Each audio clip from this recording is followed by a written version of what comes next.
আমার এই শিক্ষার্থীরা কিন্তু অগাস্টে যে আন্দোলনে তারা সক্রিয় ভূমিকা করেছে। যারা পাশ করেছে তারা তাদের যোগ্য স্থানে ইনশাল্লাহ পৌঁছে যাবে। আমাদের যে রেজাল্টটা হয়েছে সেই রেজাল্টে আমরা আল্লাহর কাছে শুকরিয়া জানাচ্ছি যে রেজাল্ট আমরা আনতে পেরেছি।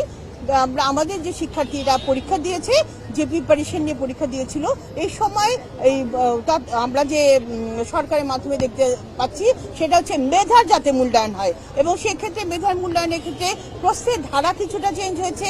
সেক্ষেত্রে মেয়েদের মধ্যে প্রশ্নের প্রিপারেশন তো ছিল, তারপরে কোনো পরীক্ষা তারা একটু প্রশ্নের সাথে অ্যাডজাস্ট করতে তাদের কি সময় হয়েছে, বা প্রশ্ন তারা বুঝতে পারেনি, এই ধরনের একটা ব্যাপার ছিল। কিছু প্রশ্নে ভুল ছিল, এটা আমি যেতে চাই না।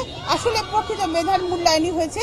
সাথে সাথে যেটা হয়েছে, আমরা করোনাকালীন কিছু সময় দেখেছি তারা কিন্তু আমি আমার ছাত্রীদের সামনেই বলতে আছি, ক্লাসমুখী ছিল না। তারা ক্লাসমুখী ছিল, এটা কিন্তু একটা বড় পয়েন্ট যে খারাপ হওয়ার পিছনে বা আপ টু দ্য মার্কস রেজাল্টটা হয়নি।